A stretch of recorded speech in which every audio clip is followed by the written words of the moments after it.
वो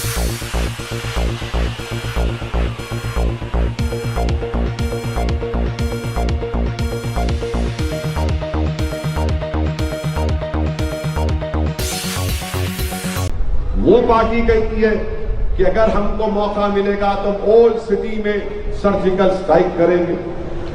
हर जगह पर हमको शक की निगाहों से देखना, इसीलिए जरूरी है कि हमको जमहूरियत में अपने वोट के जरिए अपनी पार्टी को कामयाब करना है।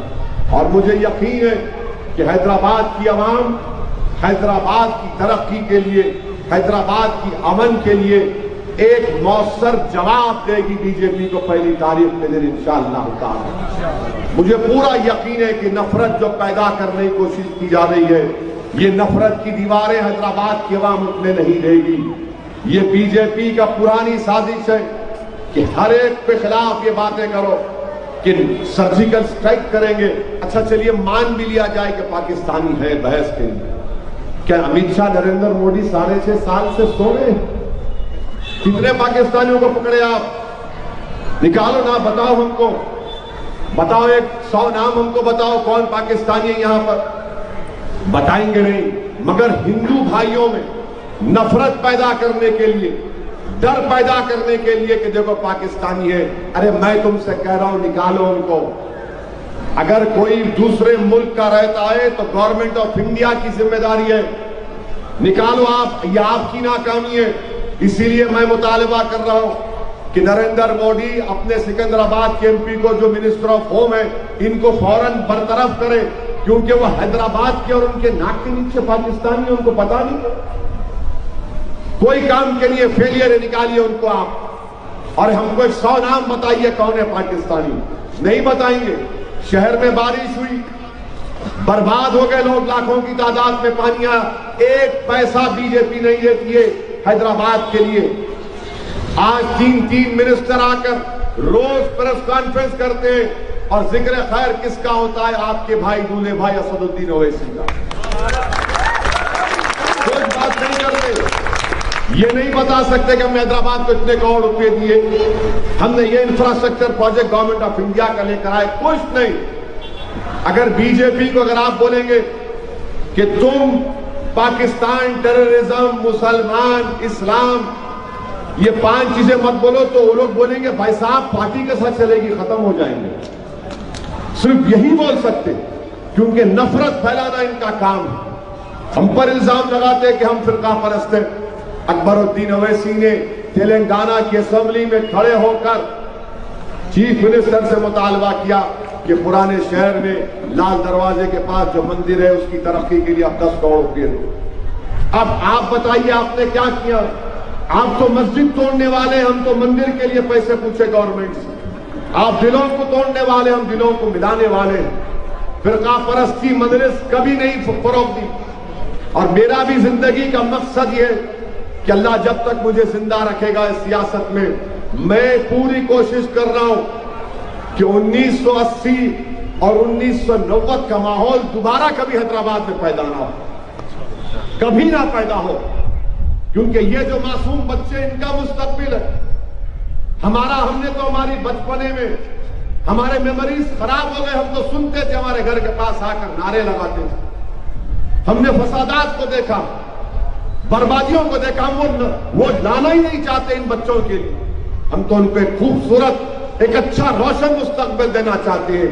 मगर बीजेपी के अज़ाइम ये, बीजेपी के अज़ाइम, तकलीफ क्यों है बीजेपी को कि पूरे मुल्क में 200 म्युनिसिपल कॉरपोरेशन है, 200 म्युनिसिपल कॉरपोरेशन है पूरे इंडिया में, और एक ही म्युनिसिपल कॉरपोरेशन था ग्रेटर हैदराबाद म्युनिसिपल कॉरपोरेशन, जहां पर नरेंद्र मोदी के CAA के अनकॉन्स्टिट्यूशनल कानून के खिलाफ एक रेजोल्यूशन मूव हुआ, पास हुआ, जिसको मजलिस इत्तेहाद और मुस्लिमीन ने मूव किया था। यही इनको तकलीफ होती है कि आखिर क्या बात है कि 200 म्युनिसिपल कॉरपोरेशन है और एक ही जगह पर यहां पर CAA कानून के खिलाफ रेजोल्यूशन पास कर दिया गया। क्यों मुखालिफत मजलिस से की जाती है कि ट्रिपल तलाक का कानून जो मोदी ने बनाया, मैंने दलाइल के साथ सारी मुल्क को बता दिया कि मुस्लिम खवातीन के खिलाफ है, ये मुस्लिम खवातीन को और मुश्किलात में मुब्तला करेगा। CAA का कानून पूरे पार्लियामेंट के सामने मुल्क में देखा कि मजलिस इत्तेहादुल मुस्लिमीन ने दलाइल के साथ बताया कि मजहब इस्लाम को उससे मुस्तस्ना रखकर ये भारत के आईन के खिलाफ है और मैंने उस कानून को फाड़ा।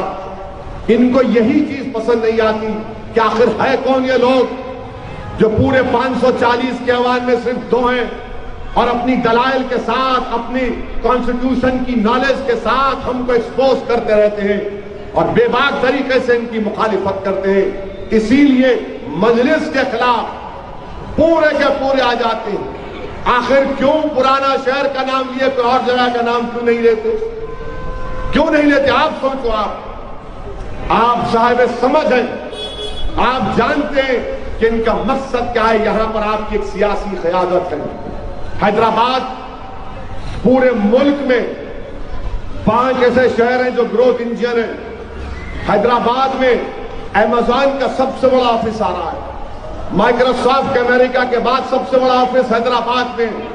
सॉफ्टवेयर इंडस्ट्री है, कई BPO ऑफिसेज हैं, फार्मास्यूटिकल के ऑफिसेज हैं। आप सोचिए कि हैदराबाद को बदनाम करने के लिए बीजेपी इस तरह की वाहियात बातें करती है, जिससे हजारों बच्चों को नौकरियां मिलती हैं।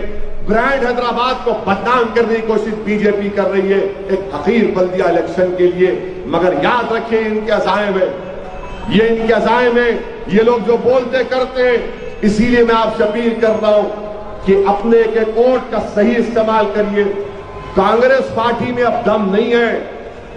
अगर आप शेखपेट में किसी बड़े हकीम के पास चले जाएंगे या एक बड़े डॉक्टर के पास जाकर बोलेंगे, डॉक्टर साहब दुनिया की ताकतवर दवा हमको दो, डॉक्टर हकीम पूछेंगे किसके लिए, तो अगर वो कहेगा कि कांग्रेस को ताकत देने के लिए, तो डॉक्टर साहब बोलेंगे, हकीम साहब बोलेंगे, मियां मरीज का नफ्स देखकर दवा दे सकते, मुझे नफ्स देखने की जरूरत नहीं है, ये मुर्दार हो चुकी है, वो उठने वाली नहीं है। तो इनको देना बेकार है। इनका भी काम क्या है, मैं बी टीम वो ऐसी हमारा वोट काटे। अरे एक छोटे बच्चे को जब स्कूल में था तो हम देखते थे कोई बच्चा जाके एक बच्चे के हाथ से चॉकलेट छीन लेता, तो बच्चा शाम में अपनी अम्मा आती तो उससे बोलता, मम्मी ने मेरा चॉकलेट छीन लिया।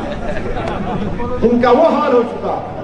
5 सीट हम जीते बिहार में, 20 सीट लड़े, आसमान सर पे उठा लिए। अरे भाई क्या आपका ही हक पहुंचता लड़ना? आप ही जीतते रहेंगे, हम नहीं जीत सकते क्या? यकीनन मेरे ख्वाब भी हैं, यकीनन मेरे ख्वाब है, मेरे इनफरादी ख्वाब नहीं है। मैं चाहता हूं मेरी जमात हिंदुस्तान के कोने कोने में जाए। क्यों जाए? जमहूरियत मजबूत हो। क्यों जाए? हमको हमारा हक मिले, हमको हिस्सेदारी में अपना हक मिले, हिस्सा मिले। ये हमारी लड़ाई है। जो कांग्रेस से कही थी नहीं आप क्यों जा रहे, मैं बोला क्या करूं? बोले आप बैठो, आराम से बैठो। बोला अच्छा मुशायरा कर लेगा, खुश हो जाऊं, खवाली करूं, मिठाई खाऊं, बिरयानी खाऊं, वो करो, ऐसी करो। ये नहीं हो सकता मुझसे। अब हमको लड़ना है, अपने हक के लिए लड़ना है। और जब तक आप सियासत में वोट हासिल नहीं करेंगे, याद रखिए आपके मसाइल हल होने वाले नहीं है। भारत की जमहूरियत की तल्ख हकीकत यह है कि जिसके सियासी नुमाइंदे रहेंगे उनकी आवाज रहेगी, उनके मसाइल को हल किया जाएगा। मेरी आप तमाम से अदबन गुजारिश है कि मजलिस इत्तेहादुल मुस्लिमीन के हक में पहली तारीख के दिन अपना एक वोट देकर जमात की कामयाबी के लिए काम करिए। आप कसरत से अल्लाह की बारगाह में दुआ भी करते रहिए कि अल्लाह सुब्हानहू तआला ये बातिल ताकतों को अल्लाह इनके तूफान का रुख मोड़ दे। जिस सरजमीन पर हमारे बुजुर्गों ने बहुत मेहनत की, सिर्फ सियासी एतबार से नहीं मेरे भाई, हर एतबार से हमारे बुजुर्गों ने अपना खून पसीना यहाँ पर टपकाया, बहुत मेहनत की, तब जाकर एक माहौल बना है अमन का। यहाँ पर एक अमन है, इस अमन को, इस सुकून को हमको बरकरार रखना है। अपनी जमात का साथ दीजिए, पतंग के निशान पर वोट डालिए। और अब की बार याद रखिए, वोटिंग मशीन नहीं है, आपको बैलेट पेपर मिलेगा। बैलेट पेपर पर आपको जहां पर पतंग का निशान नजर आएगा वहां पर आप मोहर लगाकर उसको अच्छी तरह फोल्ड करके उस डब्बे में डालिए। इसका खास ख्याल रखिए। सुबह निकलिए और अपनी जमात के लिए दुआ भी करिए, वोट भी दीजिए और यहां से मजलिस के उम्मीदवार को दोबारा कामयाब करिए। अस्सलाम वालेकुम।